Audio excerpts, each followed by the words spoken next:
From the exciting world of Jules Verne, the thrilling underwater adventure 20,000 Leagues Under the Sea. So bring on the whole family.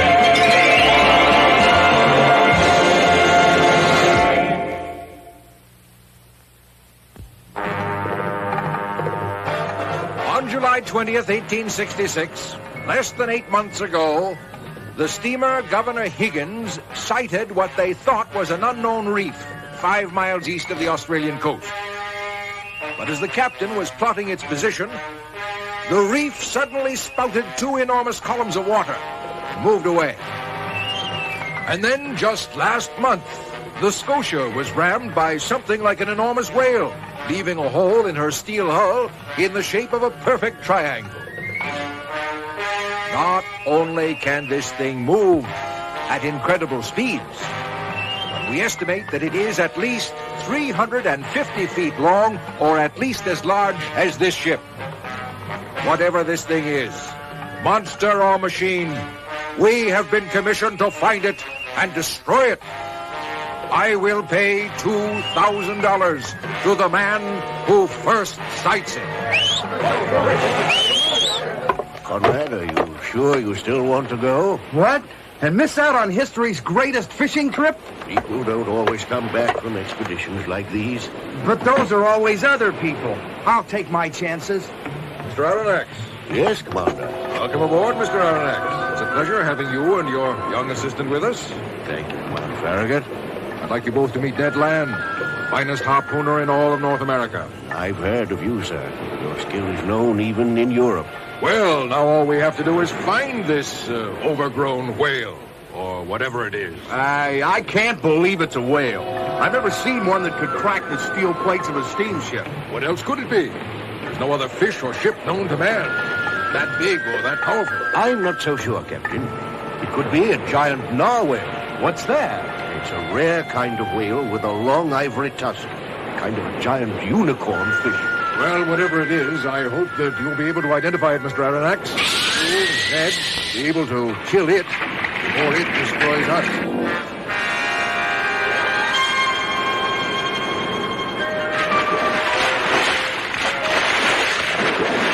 Look, he caught it. Gee, Conrad, that's a female porpoise. She reminds me of my little sister, Fifi. Here, Fifi. 3 months and we've sighted nothing but porpoises. I'm very discouraged, Conrad. We'll be the laughing stock of the world when we get back. I know, Conrad, I know. Ahoy! There she blows! Look, there. That must be it. Burn the longboat! Come on in, monster, and find the end of my harpoon.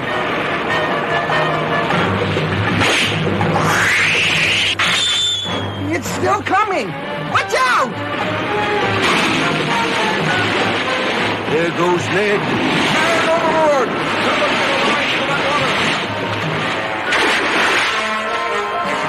Look out! It's turning!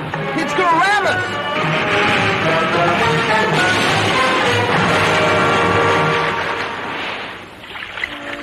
I don't know how much longer I can hold out, Conrad. I think I see something, Mr. Aronnax. What? I'm not sure, but I think... Yes, it's Fifi. Grab hold. I wonder where she's taking us. Maybe to land. It must be at least 1,000 miles from land, Conrad. What was that? Ahoy! Ned! Welcome aboard, Mr. Aronnax. What is this? Your giant narwhal. What? I can't believe it. It's man-made. Take your hands up.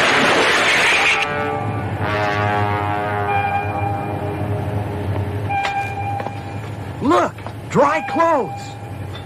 Seal skin and some strange cloth I've never seen before. It almost looks like it was woven from seagrass. What do you think they'll do to us?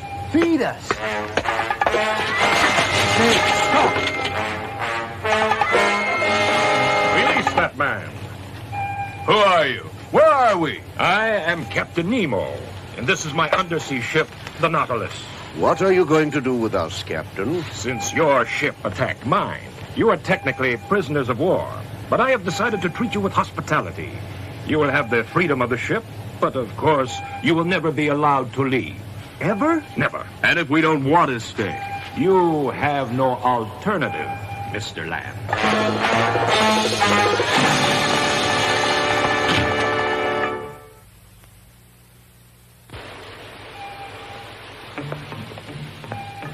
Here, gentlemen, you see the accumulated treasures and knowledge of a lifetime under the oceans of the world.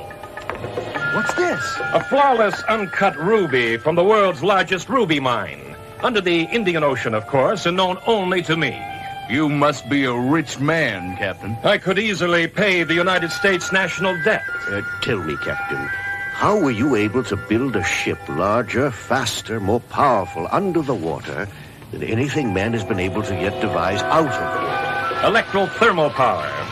I have invented a process which converts salt water into an energy more powerful than anything known to man. You will see, gentlemen, that I have designed my ship to depend only on the sea around it. We will never need the world you have just left. You will never set foot on dry land again. How do you like your steak, Mr. Land? Good. What is it? Octopus. Your vegetables are freshly picked from the ocean floor. Seaweed? Everything you are eating and will eat aboard the Nautilus comes from under the sea. Very tasty.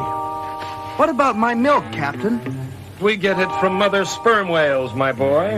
Enjoy it. It's very good for you. The Nautilus and the sea around it have provided me with everything I need. I have renounced the life of so-called civilized men on Earth, a life which you mistake for liberty. So, Captain, you are just as much a prisoner in this ship as we are. On the contrary, Mr. Land, the entire undersea world is my personal domain. I alone live here, and its vast resources are mine alone to enjoy.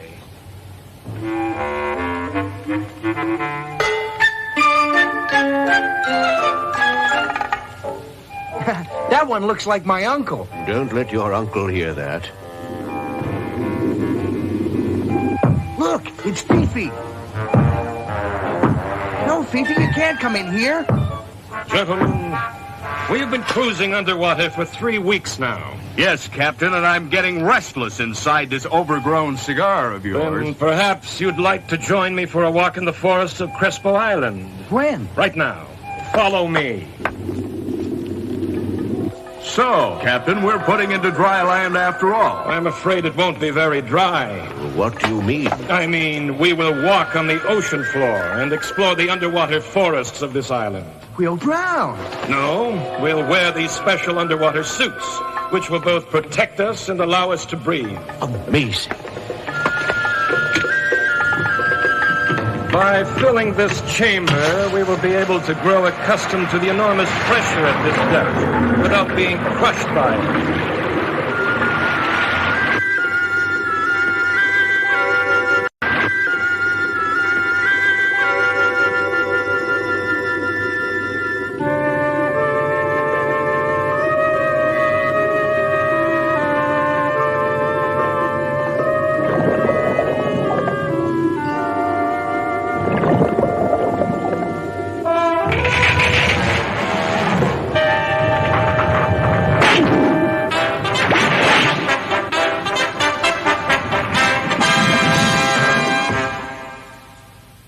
You seem to have made a friend out there, my boy. That's Fifi.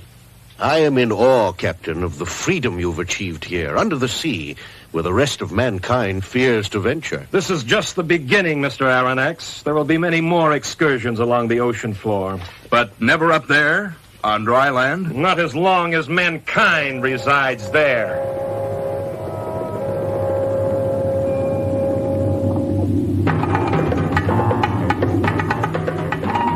Wow, it's incredible. Our speed is so great that everything we pass blurs together. Where are we? The captain is taking us into the Mediterranean through a secret passage he calls the Arabian Tunnel. I hope Fifi can keep up with us. It feels like we're in a rocket. A rocket to freedom, I hope. As soon as we're in the Mediterranean, we must try to escape. How? We'll hijack the dinghy. I don't know, Ned. I'll be sorry to leave this extraordinary voyage. But who knows when we'll get another chance like this, so close to civilization.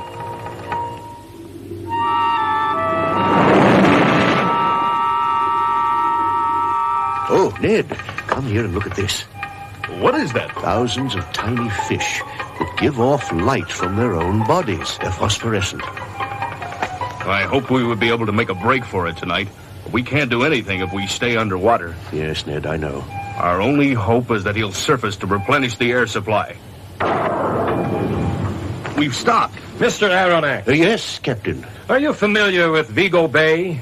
You mean where the Spanish treasure ships from the New World were scuttled? Did you know the sea held such riches? I knew these treasures were valued at $2 million.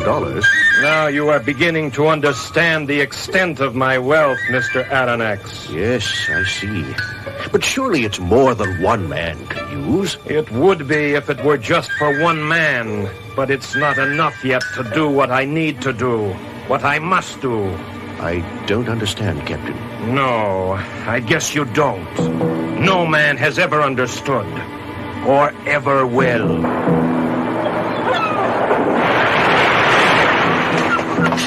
What land is that, Captain? Ceylon. Isn't that where the great pearl fisheries are? That's right, and I think a visit to these waters would be of interest to everyone.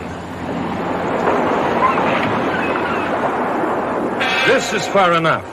The water is only about 4 feet deep here, too shallow to bring the Nautilus in. So we're on our own. Just inside the bay, we'll reach 30 fathoms. Take these knives with you. There may be sharks in these waters. Sharks, but Captain... Don't worry, I'll have my harpoon.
Saved my life, Mr. Land. You have my thanks. Only because I owed you that, Captain. Now the slate is clean. Captain, why did you leave that incredible pearl behind? Why should I take it now, when each year it increases in size and value?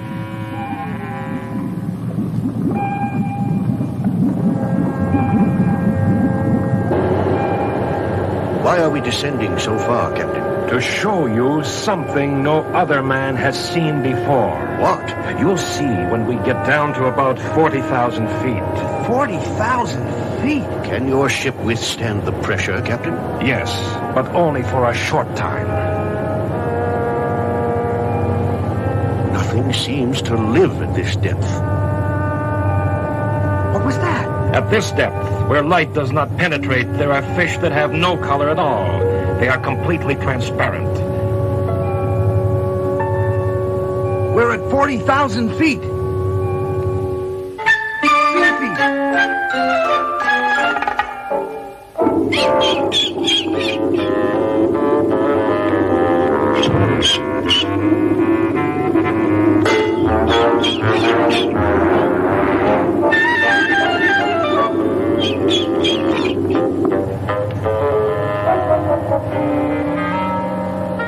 Fifi doesn't like it down here. I don't like it down here.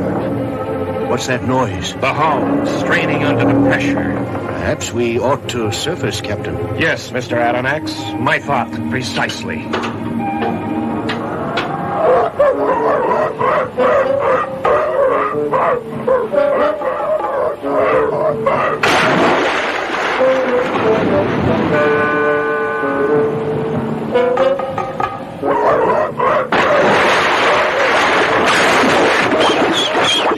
I think your friend Fifi has found some animals even more playful than her.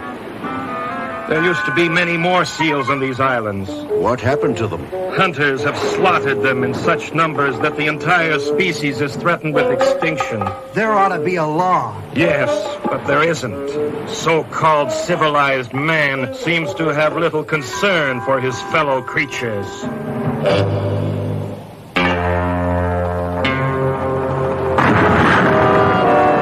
There it is, gentlemen. The Great Ice Barrier. It's enormous. I've always wondered what's on the other side of that wall of ice. Have you? Perhaps we'll find out. No man has ever crossed the Great Ice Barrier. Until now. Captain, are you serious? Where others have failed, I shall succeed. I am taking the Nautilus to the South Pole. Oh, boy, the South Pole. How are we going to get there? Unless your Nautilus can fly, I don't see how you're going to get over that ice. Not over it, Mr. Aronnax. Under it.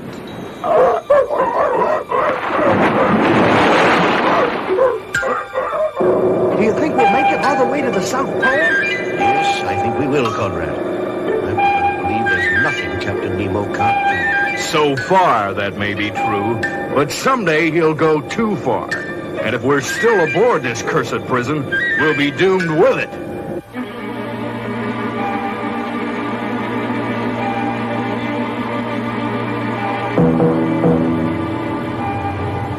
We're still under 2,000 feet of ice. We've been under for almost 2 days. I hope we don't run out of air.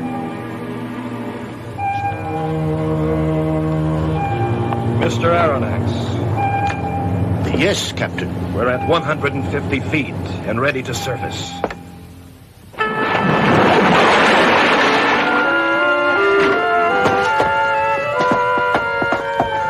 The South Pole. Shall we go ashore, gentlemen?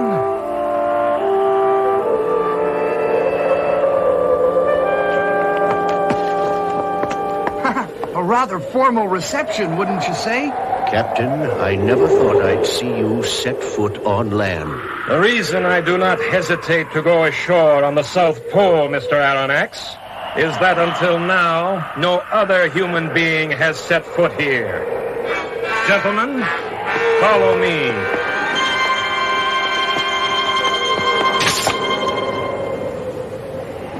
I, Captain Nemo, on this 21st day of March, 1868, having been the first man to clear the Great Ice Barrier, hereby claim possession of the South Pole. In whose name, Captain? My own. The sun is setting. Yes, 6 months of night will descend over my new domain. It's getting colder already. Okay, now all we have to do is get out of here.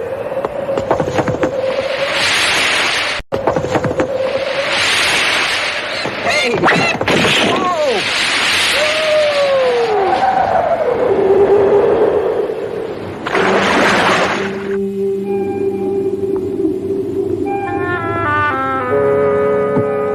Do you think we'll ever be able to tell anybody where we've just been? I wouldn't count on it. Do you feel all right, Ned? Sure. What do you mean? You seem very nervous lately. I don't like being under all this ice. I feel like I'm being sealed up in a tomb.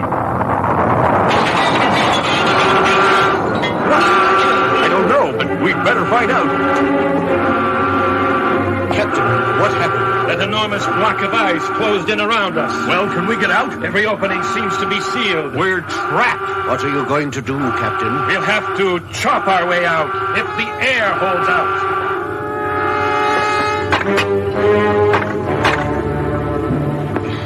Can you see anything, Conrad? They haven't broken through yet. I tell you, we're finished. Have faith, Ned. We still have a chance. Some chance, with only 2 hours of air left. Conrad.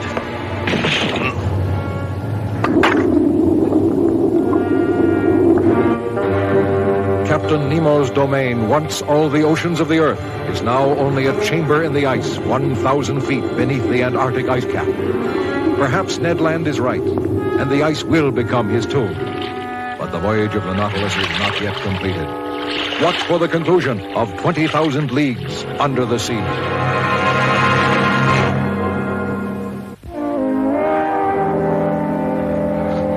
They're not getting anywhere. And here we sit, like sardines in a can. Don't lose hope, Mr. Land. How much air do we have left, Captain Nemo? 2, maybe 3 hours. What are the chances of your men chopping our way out in that time? Not very good, I'm afraid. What hope is there to lose, then? There's no way out. Our icy prison will become our tomb. No, I will not meet my destiny here beneath the South Pole. The Nautilus will carry us out. You may fool yourself, Captain, but not me. We don't have a chance. There must be something we can do. We have one chance. What? If my calculations are correct, we may be able to melt the ice with boiling water, which we can pump from the Nautilus into the sea around us.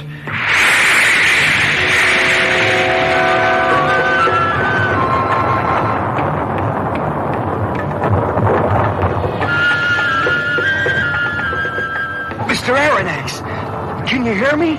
Speak to me.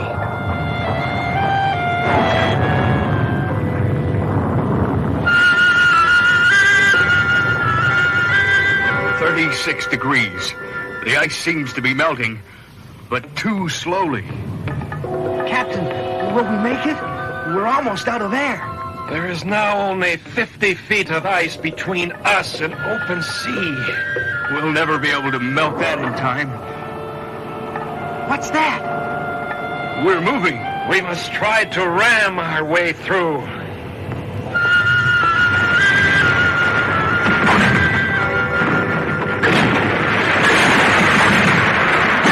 Stuck. So much for Nemo's last chance. Wait, he's going to try again.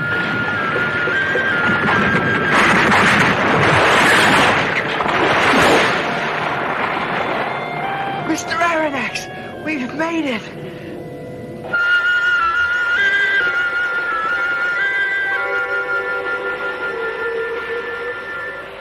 Fresh air. He's coming around, Captain. Mr. Aronnax, how do you feel? Oh, all right, I guess. Where are we? We're out. We're out on the surface. Can you smell that air?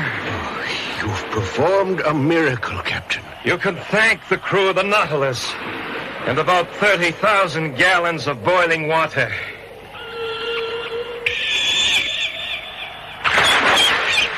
Look, it's Fifi. She's been waiting for us.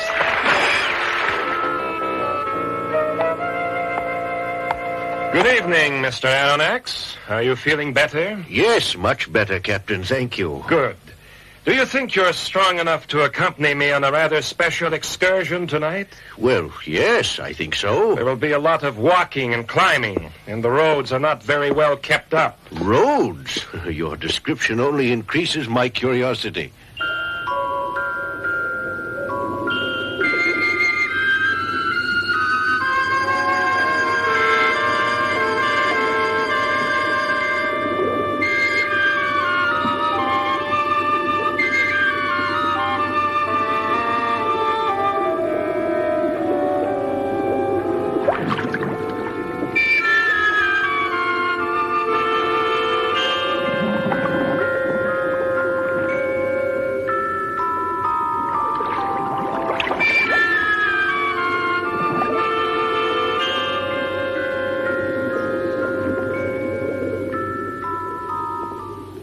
I never dreamed, Captain, that I would actually visit the lost continent of Atlantis. Atlantis ruled the world for hundreds of years before the early Greeks. Then, in one day and one night, the entire continent was wiped from the face of the earth, submerged beneath the sea by a natural cataclysm, probably greater than any catastrophe the world has known since then. Maybe someday Atlantis will rise again. Yes, Conrad, there are many people who believe it will. The world needs new men, not new continents. Captain, there's something out there, in the water. It looks like an island or something. That's the Sargasso Sea, a vast floating mass of seaweed and a breeding ground for eels and other creatures. The Sargasso Sea. I've heard old sailors talk of seeing monsters there. Sea serpents? Well, the Sargasso Sea is formed by the circle of the Gulf Stream, and the theory is that its darkness and warmth makes an ideal climate for these creatures to live in. At least in the imagination.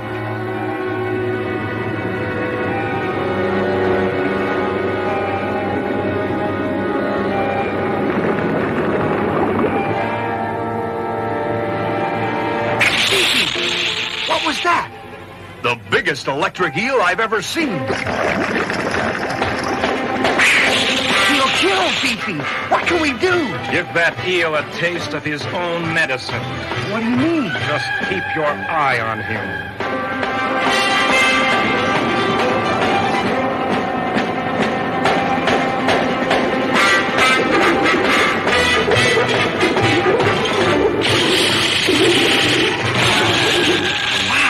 Look at that! Like lightning!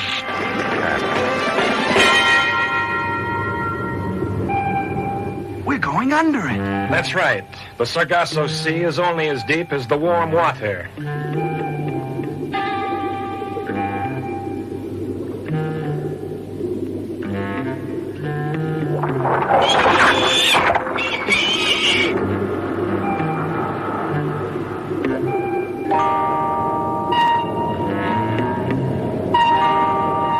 Be what I think it is? I'm afraid so, Ned. What? An octopus. Judging by that tentacle, an octopus 20 times the size of any I've ever seen.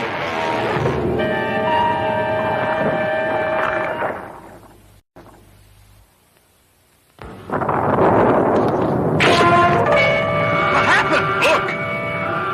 What a horrible creature. We'd better find the captain. One of those creatures out there has fouled the propeller, and now we can't move. What do you intend to do? We'll have to surface and fight our way free. But how? Hand to hand. Look out! It's Conrad! Help! Help! Help me from behind! Help! Help somebody! Anybody help!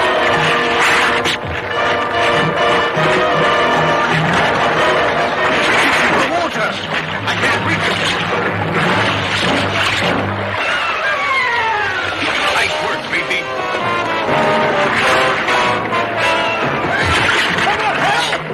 There goes Ned!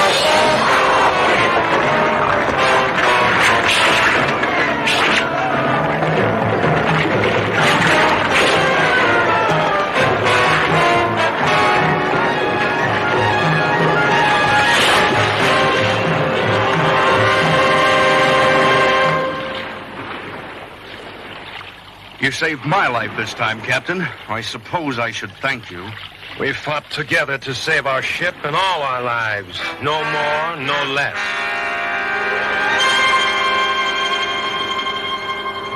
I tell you, I've had enough. We must escape. But, Ned, we don't even know where we are. I don't care. The next time we surface, I'm going to hijack that dinghy and we're going to get out of here. That will be very risky. No more risky than fighting off giant octopus or traveling under the South Pole. Who knows what grim fate waits for Captain Nemo beneath the sea. And since I am not the captain of this ship, I don't intend going down with it. I agree with Ned, Mr. Aronnax. We ought to try. Yes, I know, Conrad. All I'm suggesting is that we make our move when we know where we're going. Look! There's something out there, near the horizon. It's a whale. It's Fifi. Here comes the rest of the family. It's a whole school of whales. We're getting awfully close.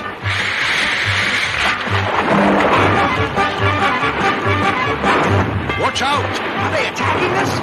Them, it's a game, but they might as well be attacking us.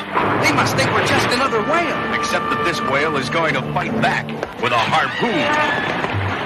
Where are you going, Mr. Land? To get my harpoon. I can't pass up an opportunity like this. Not on my ship. There's already been enough senseless slaughter of these playful creatures. Playful. This kind of play could get us killed. There's no reason why we can't enjoy a little sport ourselves. We'll have a race with them.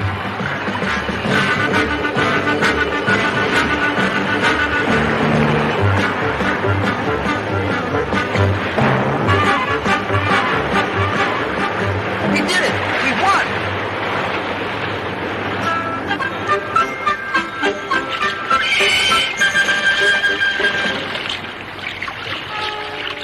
What do you see, Captain? A ship. A ship? A warship.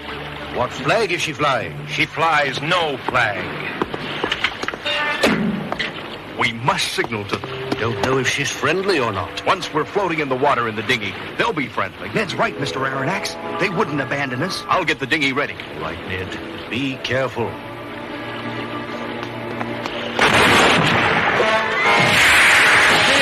They're firing on us.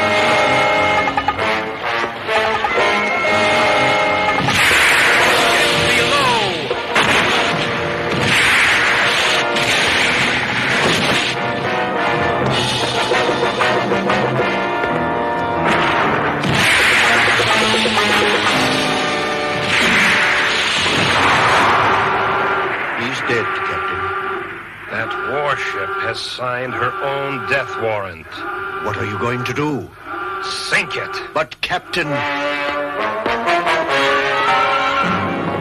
I am the victim, and out there is a ship of war.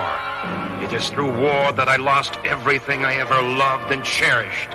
And today I lost one of my brave men. I will have my revenge. What's he going to do? I think we're diving. Maybe we can see from in here.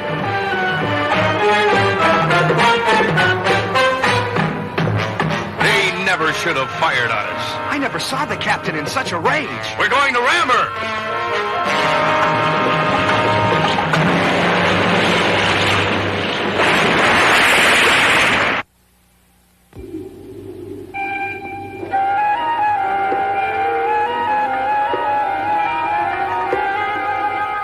It's like the ground was covered in jewels. It is, Conrad. That's coral, and it's often sold as jewelry. It's beautiful. Here comes a friend of yours. Fifi. On horseback.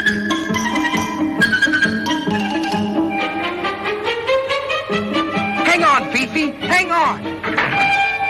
Gentlemen, Yes, Captain. would you join us? Where to, Captain? To pay our last respects to our valiant crewman whose life was lost so needlessly. Oh, yes, Captain, of course. Follow me.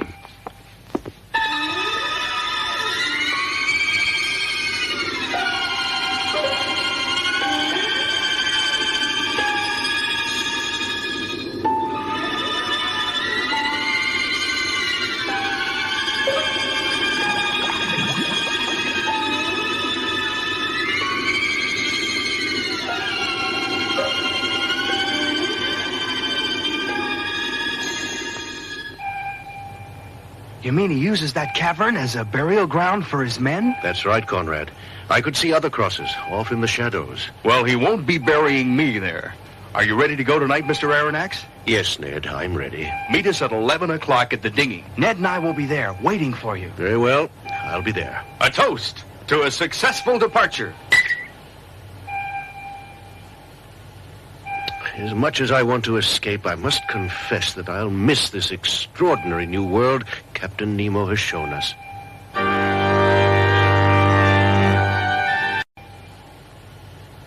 As much as I want to escape, I must confess that I'll miss this extraordinary new world Captain Nemo has shown us.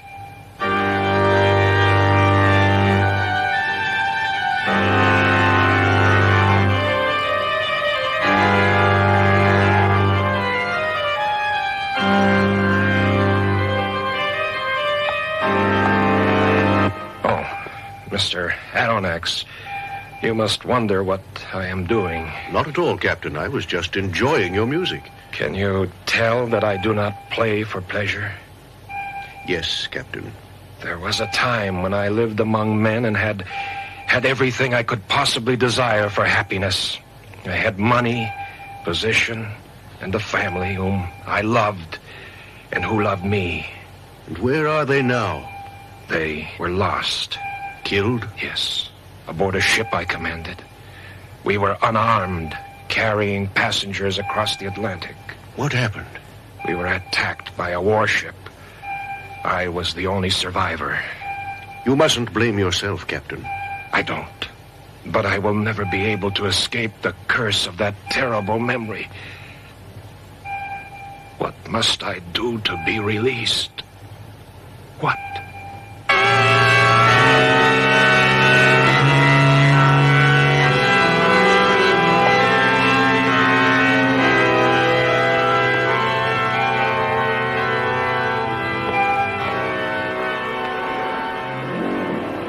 Well, are you ready, Ned? Yes. There should be land about 20 miles northeast of here. Then we'd better get going. What's happening? A storm without rain? We're turning. The whole ocean's turning. It's the maelstrom. We're caught in the maelstrom. What?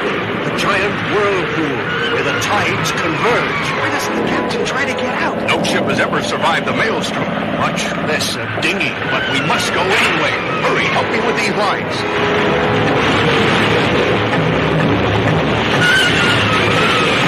What's the matter? Hurry! Get it!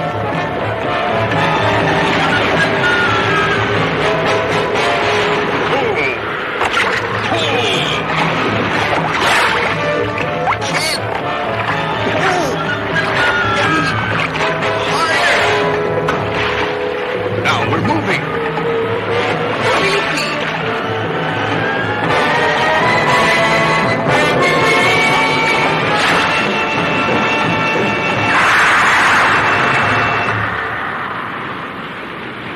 We made it!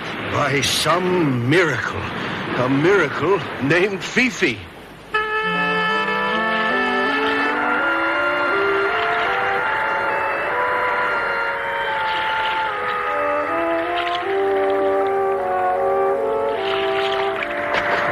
At last, dry land. My legs are still at sea. No wonder after 10 months without setting foot on solid ground. How far do you think we traveled? It must have been 20,000 leagues at least. Farther than most men travel in a lifetime on land. I know the rest of my life will be haunted by dreams of our voyage. Our lives just won't be the same. No, but at least our lives will be our own. I still don't see why Captain Nemo allowed himself to be caught in the maelstrom. Perhaps there was nothing he could do. Perhaps. But then I think only death could have released him from the sorrow he seemed to carry in life. I wonder where we are.